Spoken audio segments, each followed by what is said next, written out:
Andes dan juga Miranda terlihat bersiap-siap meninggalkan villa. Keduanya berniat kembali ke rumah Mita. Ada apa? Pertanyaan itu lolos dari mulut Andes ketika melihat Miranda termenung di tepi tempat tidur. Miranda mengangkat pandangannya, membalas tatapan Andreas. Aku hanya kepikiran dengan ayah dan ibu. Aku khawatir mereka akan marah padamu, Mas. Ungkap Miranda. Ia khawatir jika ayahnya akan marah pada Andreas. Mengingat bagaimana image Andreas di mata kedua orang tuanya sebelum ia pergi dari kehidupan pria itu. Tidak perlu khawatir.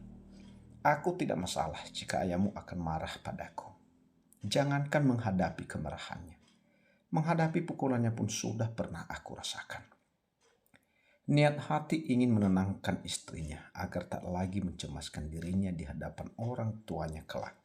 Secara tidak langsung Andreas justru mengakui sesuatu di hadapan istrinya itu. Pukulan ayah, ulang Miranda seakan tak percaya. Sementara Andreas sendiri yang sudah merasa kepalang basah akhirnya menceritakan kejadian sewaktu dirinya mengakui pernikahan mereka di hadapan orang tuanya Miranda. Termasuk wajah tampannya yang seketika berubah babak belur akibat hasil karya ayah mertuanya. Miranda masih menatap Andes tanpa berkedip. Dari sorot matanya pria itu terlihat jujur dengan semua ucapannya. Apa ayah semarah itu sampai menghajar Tuan Andreas? Lirih Miranda dalam hati. Miranda tahu betul sebesar apa kasih sayang kedua orang tuanya terhadap dirinya dan juga adiknya. Namun Miranda tak menyangka jika ayahnya itu sampai gelap mata dan menghajar suaminya. Mengingat seumur hidupnya belum pernah sekalipun ia mendengar ayahnya itu sampai berselisih paham, apalagi sampai bersikap kasar pada orang lain. Perlahan Miranda beranjak dari duduknya, lalu melangkah ke arah berdiri Andreas saat ini. Ia mengulurkan tangannya untuk meraba wajah Andreas dengan jemari lentiknya. Miranda sungguh tidak menyangka jika pria di hadapannya itu bahkan membiarkan wajah tampannya itu mendapat pukulan dari ayahnya. Miranda mendongakkan kepalanya menatap wajah tampan suaminya. Maaf atas tindakan kasar ayahku, ucapnya. Andreas menggenggam tangan Miranda di wajahnya. Tidak ada yang perlu dimaafkan karena aku yang salah. Aku mengerti dengan posisi ayahmu saat ini. Aku juga seorang ayah dari seorang anak perempuanku. Jika ada seorang pria yang memperlakukan putriku seperti aku memperlakukanmu dulu, pasti aku juga akan marah. Jawab Andreas. Lalu kemudian membawa tubuh Miranda ke dalam pelukannya. Cukup lama berada di dalam pelukan suaminya itu. Miranda mulai merasakan gelagat Andreas yang mulai tak beres. Kini tangan kekar pria itu mulai MSK ke dalam kemeja berbahan satin yang dikenakan Miranda. Kamu mau ngapain, Mas? Miranda menarik diri dari pelukan Andreas agar dapat menatap wajah pria itu. Miranda menatap Andreas dengan tatapan curiga saat menyaksikan tatapan suaminya kini berubah sayu. Sayang, suara Andreas terdengar berat dan Miranda hanya bisa menghela nafas mendengarnya. Tapi aku sudah mandi loh, Mas. Masa iya nanti keramas lagi? Kata Miranda yang tahu betul dengan apa yang diinginkan suaminya saat ini. Bukannya menjawab ucapan Miranda, Andreas justru kembali membawa tubuh istrinya itu ke dalam dekapannya. Kemudian mulai menghajali leher jenjang Miranda dengan kece UPN. Bahkan sesekali pria itu meninggalkan tanda kepemilikan di sana. Sebentar, Mas. Andreas seperti tak rela saat Miranda menjauhkan TBH-nya. Dan kini wanita itu menatapnya dengan tatapan penuh tanya. Sayang, bisa tidak bicaranya nanti saja setelah ini? Suara Andreas terdengar mendayu manja dan itu membuat Miranda seperti melihat sosok yang berbeda dari seorang Andreas Pratama. Ternyata pria sedingin Andreas Pratama pun bisa menunjukkan sikap manjanya di depan wanita yang dicintainya. Tidak bisa. Aku maunya sekarang. Tolak Miranda. Andreas menghela napas dalam seolah menetralkan perasaannya yang kini mulai dilanda kabut GARH. Memangnya apa yang ingin kamu bicarakan? Ucapnya. Setahu aku, kamu paling tidak suka berentuhan fisik dengan lawan jenis. Tapi kenapa hal itu tidak berlaku padaku? Pertanyaan Miranda sontak memancing senyum di sudut bibir Andreas. Apa kamu tidak punya pertanyaan lain selain pertanyaan lucu seperti itu? Tentu saja karena aku mencintaimu, Miranda Putri. Bukannya PUS. Dengan jawaban suaminya, justru jawaban Anda semakin emencing. Pertanyaan lainnya terucap dari mulut Miranda. Bukannya di awal pernikahan kita kamu tidak mencintaiku, Mas. Justru kamu sangat benci padaku. Lalu kenapa kamu tidak keberatan menyentuhku? Baiklah, mungkin saat malam itu kamu berada di bawah pengaruh obat SALAN itu. Tapi setelah malam itu, bukankah reaksi obat SALAN itu sudah tidak berdampak lagi? Lalu kenapa kamu masih mau menyentuhku lagi dan lagi? Jujur saja, saat ini bukan hanya Miranda yang bingung dengan semua itu. Bahkan Anda sendiri merasa bingung dengan itu semua. Mengingat apa yang dikatakan Miranda benar adanya. Setelah cukup lama terdiam, akhirnya Andes pun menjawab. Aku juga tidak tahu. Yang jelas setelah malam itu aku merasa TBH-mu seperti CN bagiku. Membuatku ingin terus dan terus men-NNTH-mu. Lidah Miranda berdencak mendengarnya. Bagaimana jika malam itu wanita lain yang menemani Mas melewati reaksi obat SALAN itu? Apa Mas akan bersikap sama ingin terus menyentuhnya? Andes tersenyum mendengar pertanyaan istrinya yang berbau kecemburuan tersebut. Andes menyentuh hidung mancung dan mungil milik Miranda. Jika aku berniat menghabiskan malam itu bersama wanita lain, aku tidak akan repot-repot meminta Jason untuk menjemputmu di rumah. Dan asal kamu tahu, Miranda Putri, malam itu sepertinya ada seseorang yang sengaja memasukkan obat PRNSGE ke dalam minumanku. Dan kau tahu sendiri kan apa niat dan tujuan jika ada seseorang wanita yang melakukan tindakan seperti itu pada seorang pria. Kedua bola mata Miranda membola dengan sempurna. Di zaman sekarang masih ada wanita yang rela melakukan tindakan serendah itu. Miranda geleng-geleng. Tidak habis pikir ada wanita serendah itu di muka bumi ini. Tapi kenapa kamu tidak melewati malam itu bersamanya? Bukankah dia yang sudah melakukannya? Kenapa harus aku yang jadi korban? Dengan polosnya Miranda berujar demikian. Untuk menjawab pertanyaan polos istrinya itu, kini raut wajah Andes kembali dalam mode serius. Aku memang bukan pria yang baik, tapi aku tidak pernah berpikir untuk melakukan tindakan yang dilarang oleh agama. Jika saat itu kita belum menikah, mungkin aku lebih memilih menghilangkan reaksi obat SALAN itu di bawah guyuran air dingin dibandingkan harus berbuat JNA. Miranda dibuat kagum dengan jawaban Andreas. Di siang hari itu, Miranda pun harus kembali terlihat mengeringkan rambutnya usai mandi untuk kedua kalinya akibat melayani keinginan Andreas. Kalau setiap hari seperti ini, aku bisa masuk angin jadinya. Andes yang tengah duduk bersandar pada bahu tempat tidur nampak mengunum senyum ketika menyaksikan Miranda menggerutu saat keluar dari kamar mandi. Bagaimanapun caranya, aku harus bisa memisahkan Andes dari wanita itu. Jika aku tidak bisa mendapatkan Andes, jangan harap wanita lain juga bisa mendapatkannya. Apalagi sampai berbahagia dengan pria yang seharusnya menjadi milikku. Gumam Sheila di sela aktivitasnya mengemudikan mobilnya meninggalkan rumah Della. Sepertinya obsesi Sheila untuk mendapatkan pria yang menjadi cinta pertamanya itu belum juga surut.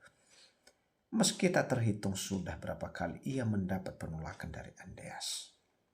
Keesokan harinya, pagi ini Miranda cukup peas diberondong pertanyaan oleh para rekan kerjanya. Dan tentunya pertanyaan seputar pernikahannya bersama Andreas. Anda sangat beruntung mendapatkan suami yang tampan dan mapan seperti Tuan Andreas Pratama. Salah seorang perawat terdengar berkomentar. Miranda hanya meresponnya dengan senyuman tipis. Obrolan santai antara Miranda dan para rekan kerjanya terpaksa harus usai ketika waktu telah menunjukkan pukul 7:30 pagi. di mana mereka sudah harus melakukan rutinitas apel pagi sebelum kemudian melakukan tugas masing-masing. Waktu terus berjalan, hingga tak terasa sore pun tiba dan Miranda nampak bersiap-siap untuk segera pulang. Di depan pintu utama puskesmas, Miranda dapat menyaksikan mobil Andes terparkir di seberang jalan, di mana Miranda bisa menebak jika pemilik mobil tersebut tengah berada di depan warung pecel yang berada di seberang jalan puskesmas. Dengan senyuman manis terukir di wajahnya, Miranda mulai mengayunkan langkah menghampiri suaminya. Melihat Andreas baru saja keluar dari warung pecel lele dengan kantong plastik hitam di tangannya, senyuman Miranda nampak semakin berkembang dengan sempurna. Ia yakin pria itu sengaja membeli pecel lele pesanannya siang tadi. Mas, seruan Miranda mengalihkan perhatian Andreas ke sumber suara. Masih dengan tersenyum manis, Miranda melambaikan tangannya ke arah suaminya itu, sebelum kemudian kembali mengayunkan langkahnya menyeberangi jalanan yang tak begitu ramai dengan kendaraan yang berlalu lalang. Andreas lantas membalas senyum manis Miranda, tak berselang lama. Awas Miranda. Suara teriakan Andreas sekaligus mengalihkan perhatian Miranda saat menyaksikan semua mobil tiba-tiba saat melaju dengan kencangnya. Mobil tersebut seperti dengan sengaja ingin menabrak istrinya. Ah, teriakan Miranda mengundang perhatian orang di sekitarnya. Kantong plastik hitam di genggaman tangan Andes terjatuh begitu saja ketika menyaksikan tubuh istrinya terpental cukup jauh karena hantaman mobil yang melaju dengan kencangnya. Miranda, Andreas berlari menghampiri TBH istrinya yang kini tak sadarkan diri serta berlumuran DRAH. Miranda, bangun, buka matamu sayang. Dengan TBH bergetar, Andreas menepuk pipi Miranda berharap wanitanya itu segera merespon ucapannya. Tak butuh waktu lama, kejadian tersebut pun menjadi pusat perhatian warga di sekitar. Kini sudah banyak warga sekitar dan juga rekan sesama nakes di puskesmas sudah mengerumuni tempat kejadian. Kenapa diam saja? Cepat, siapkan ambulans. Saking paniknya Andreas sampai tak sadar meninggikan suaranya. Buka matamu sayang. Dengan berurai air mata, Andreas berucap. TBH Andreas semakin bergetar hebat ketika menyadari daerah segar terus mengalir dari kepala istrinya yang ter-LKA. Di sepanjang perjalanan menuju rumah sakit, sempat tak sedikit pun Andreas melepaskan genggaman tangannya pada tangan sang istri, seraya menatap wajah cantik Miranda yang kini berubah pucat. Maaf tuan, keluarga pasien tidak diperbolehkan untuk masuk. Silakan menunggu di luar. Salah seorang perawat terlihat melarang Andreas hendak ikut masuk ke dalam menemaninya. Sang istri di ruangan tindakan emergensi. Tapi dengan berat hati akhirnya Andreas mematuhi peraturan yang berlaku di rumah sakit, di mana anggota keluarga dilarang masuk bersama pasien dalam kondisi emergensi. Andreas bersandar pada tembok pembatas antara ruang tunggu dan ruang di mana saat ini istrinya tengah mendapatkan penanganan yang cukup serius. Rasa takut di hatinya membuat TBH Andreas seakan tak sanggup menahan bobot tubuhnya, sehingga membuat tubuh pria itu luruh begitu saja. Kini Andreas terduduk di lantai dengan posisi menyandarkan lengan pada lututnya. Melihat pundak tuannya itu nampak bergetar, Jason bisa memastikan jika saat ini Andreas tengah terisak tanpa suara. Sebaiknya Anda mengganti kemeja Anda, tuan, kata Jason seraya menyerahkan sebuah kemeja pada Andreas. Mengingat saat ini kemeja putih tuannya itu terkena noda darah yang mulai mengering. Tanpa menjawab, Andreas menerima kemeja pemberian Jason kemudian mengganti kemeja dikenakannya dengan yang baru. Dokter, bagaimana kondisi istri saya? Melihat salah seorang dokter baru saja keluar, Andreas pun segera menghampiri pria berkacamata tersebut dengan langkah lebarnya. Helaan napas dokter yang bernama Tek Rainsah tersebut terdengar berat sebelum beberapa saat kemudian mulai menjelaskan kondisi pasien. Terpental cukup jauh membuat pasien mengalami benturan yang cukup keras, sehingga mengakibatkan anak di dalam kandungan istri Anda pun tidak dapat terselamatkan, tuan. Dengan berat hati dokter menyampaikan kabar duka tersebut pada Andreas. Dak, jantung Andreas seakan berhenti berdetak mendengar kenyataan itu, di mana ia baru saja kehilangan calon anaknya yang berada di dalam kandungan sang istri. Untuk kondisi pasien sendiri saat ini masih belum sadarkan diri. Benturan keras pada bagian kepala belakang pasien membuatnya mengalami pendarahan di otak, di mana pada kejadian seperti ini pasien harus segera mendapatkan tindakan operasi secepatnya. Lanjut, terang dokter. Tolong selamatkan nyawa istri saya, dokter. Berapapun biaya saya tidak peduli, asalkan nyawa istri saya dapat diselamatkan, pinta Andes dengan wajah memohon. Untuk itu kami tidak meragukan Anda, Tuan. Akan tetapi apa? Dengan cepat Andreas menyela. Akan tetapi tenaga medis serta fasilitas di rumah sakit ini belum memadai untuk melakukan tindakan operasi pada istri Anda, Tuan.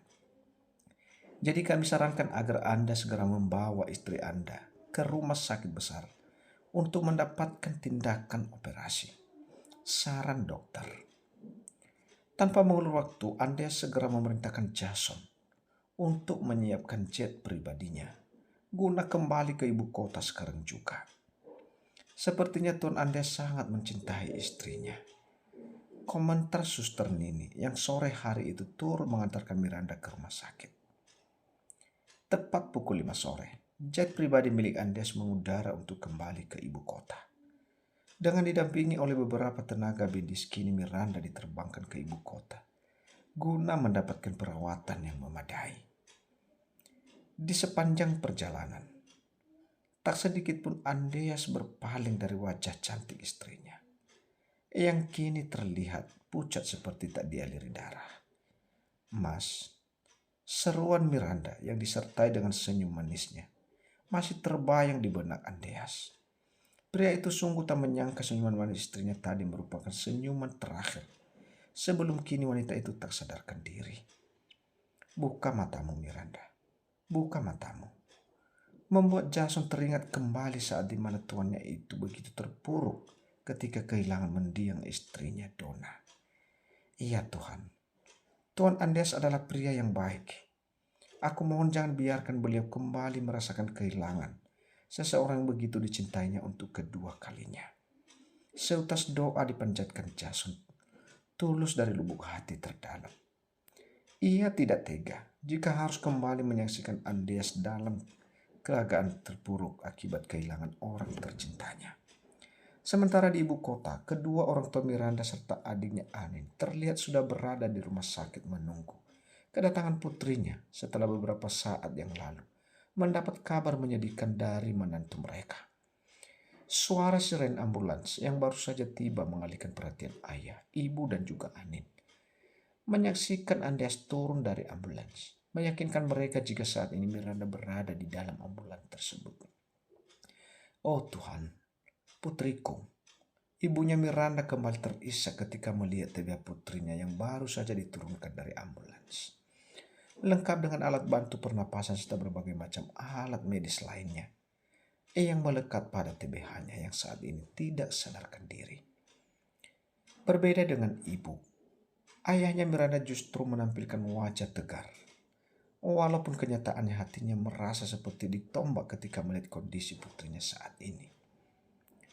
Dengan bantuan beberapa orang tenaga medis, kini TBH Miranda telah terbaring di ranjang ruang ICU, di mana beberapa dokter spesialis terlihat tengah memeriksa kondisinya secara intensif. Maafkan atas kelalaian saya, yang tidak bisa menjaga putri ayah dengan baik. Dengan kedua kelopak mata yang sudah digenangi air mata, Andreas berucap di hadapan kedua orang tua Miranda. Sekarang bukan saatnya saling menyalahkan. Sebaiknya kita sama-sama berdoa untuk keselamatan Miranda. Mendengar kelapangan hati ayah mertuanya justru membuat air mata Andreas mengalir begitu saja tanpa permisi. Namun dengan cepat Andreas menepis air matanya, seakan tak ingin terlihat lemah di hadapan ayah mertuanya itu. Apakah mencintai anak ayah? Pertanyaan itu terucap begitu saja dari mulut ayahnya Miranda, ketika tidak sengaja melihat Andreas mengusap sudut matanya. Seandainya bisa memilih, Akan lebih baik saya saja yang ada di posisi Miranda terbaring tak sadarkan diri, daripada harus melihatnya dalam kondisi seperti ini. Jawaban serta raut wajah Andreas mampu menggambarkan seberapa besar rasa cinta pria itu pada istrinya. Dan hal itu juga tak luput dari perhatian ayahnya Miranda.